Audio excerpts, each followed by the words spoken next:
Hi, folks. Let's talk it over. I'm Ken Weene. With me today, Monica Brinkman and Henry. Hi, Henry. Hi, Henry.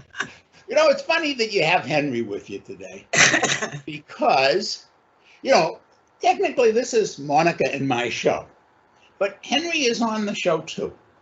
And sometimes, we have other guests as well, human guests who come on, but also, Thackeray, my stuff, Sloth comes on, and they don't get a lot to say. They're kind of like the workers. And Monica and I thought today we would talk about workers, American history, how business and workers should connect. And I think it bothers you, Monica, even more than it bothers me, is that the gap between what the management and owners of business are taking in each year, the gap between that and what the workers are making is just growing and growing and growing. Gotten out of hand.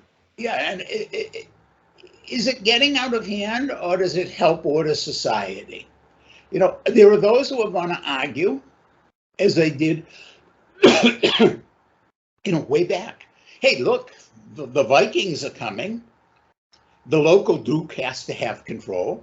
We have to have a castle. We have to have, when he calls, you have to come with your pitchforks to keep those Vikings out and all that stuff. And we get medieval situation with the very, very wealthy, and then the not so wealthy, and then the serfs, the people who got basically nothing. And then we devised a social order. It changed over time. And, by the way, people, one of the great historians of a lot of this is a guy named Karl Marx. And I know that's fighting words right there in this country. But yeah. This was what he was talking about, labor history, the history of economics and the role of labor. Well, anyway, now, for a long time, especially when I was a kid, and I guess, Monica, you're a little younger than I am, but, the 50s, 60s, in this country, the working class, the working middle class, the people who built automobiles, the people who paved roads, the people who built houses, the people who worked in factories. Yeah. They were all doing pretty good. And then something changed. Most people would say it changed at the time during the Reagan presidency. I'm going to argue later on, and folks, it's really a much older problem, but during the Reagan presidency, we stopped taxing the wealthy. So the guy who was earning $200,000 could find ways to pay fewer taxes than his secretary who was earning $20,000.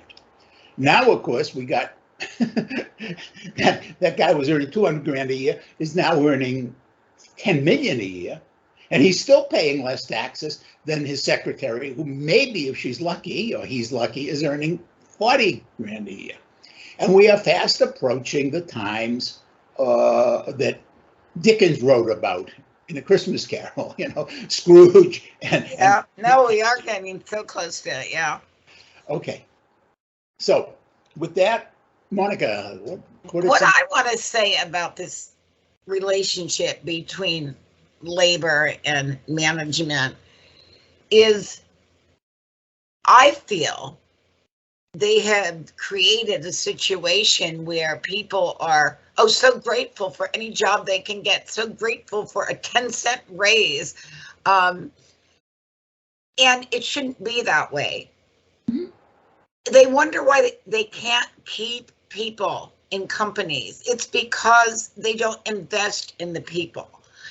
It probably was because they, years ago, when the unions got involved and such, businesses said, we don't want the people to take over, so we're going to either give them these things that unions are asking for, or we will be union.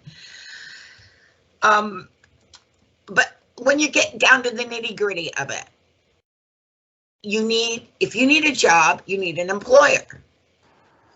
If an employer has a business, he needs workers, no matter if they're working, electronically from home, or if they're in a factory, if they're doing sales, they need those people. So to me, it's a 50-50 partnership. When you get treated correctly in a business and you are getting your showed appreciation, you show that they are grateful for you dedicating almost your whole life to them to help make them profitable and successful, they need to understand it, that all of these people would just say, well, heck with this, I'm not putting it up with it anymore, and leave. But they've gotten worse. They've taken our jobs, and most of them are overseas. I mean, I don't know, anytime I call customer service and I talk to someone who's here in the United States, or actually someone that can help me within 10 minutes instead of it taking sometimes 40 hours to get a stupid issue handled. So to me, this shows greed is number one for the companies now, and they want to just spill out whatever little they have left. And what we're getting in our world today is many jobs that have gone from our shores, and what we're left with is a lot of low-paying jobs. Yeah. And people are upset about this. They're tired of it. They're tired of living on credit. Well, I think a lot of what you're saying is very true. Now, another country that has approached the same issues very differently is Germany, where workers' labor is automatically included in the board of directors, where they have a say in plans and investment, and where those companies, even when they do invest overseas, the control is kept back in the hands of the parent company. And one of the fascinating things is that the American workers who get employed by those companies often are surprised because they're getting so much better benefits, because the workers back in Germany are saying, no, you can't, you have to give the same benefits back. But, so it really, there is something very strange about it. But, I want to go back historically and talk about, like the turn of the 20th century. And there were basically three groups of labor. There was the AFL, there was the CIO, and there was the IWW. Now, the IWW was basically a socialist approach. They believe that all workers should band together, and that the workers should band together not only in dealing with business, but also in dealing with government. The AFL said, we represent the skilled workers. We represent people who have specific skill, and therefore they should have a better place. Their income should be higher, their wealth, their health insurance should be better, etc. The CIO said, we are going to represent the every kind of guy, employee, that knows, basically the interchangeable. Okay. We don't have to have a specific skill, but they're interchangeable, and we're going to represent them. Right. Okay, because the AFL won't. Now, everybody would have been much better off if the IWW had won this. But they didn't. They didn't, because American industry was, as you put out, smart enough to basically divide and conquer. So the companies that were doing real well and then had these relatively high-tech people like the auto industry, they gave a lot of benefits. Yes. Now, the government helped them to do that, by the way, by... A lot of people don't know that, Ken. Yeah, well, even during the Second World War, the U.S. government was giving in Detroit huge amounts of money to build things. You can talk about that it was well done, but it really, some of it was awful. They were just pouring money in. Yeah. And then after that, they built roads, which made those automobiles more desirable. That's not a bad function of government to encourage economic development. It's a good no. It helps our whole country. Yeah. It's one of the reasons we pay taxes.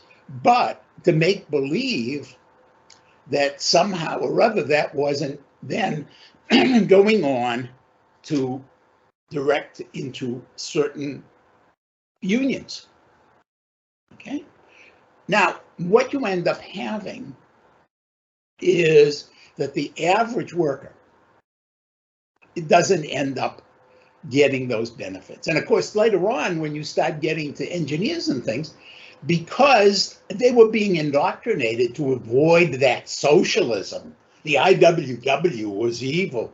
I mean, if you read your high school, go back and read your history textbooks, these were terrible people. Yeah. Anarchists. They were they were behind the Haymarket bombing. No, they weren't. In fact, probably, a lot of that was induced by government and industry sponsored, undermining. Now in Germany, again, to go back, that kind of universal unionism existed, and right from the start, and it became something called National Socialism. Now, yeah, that's bad.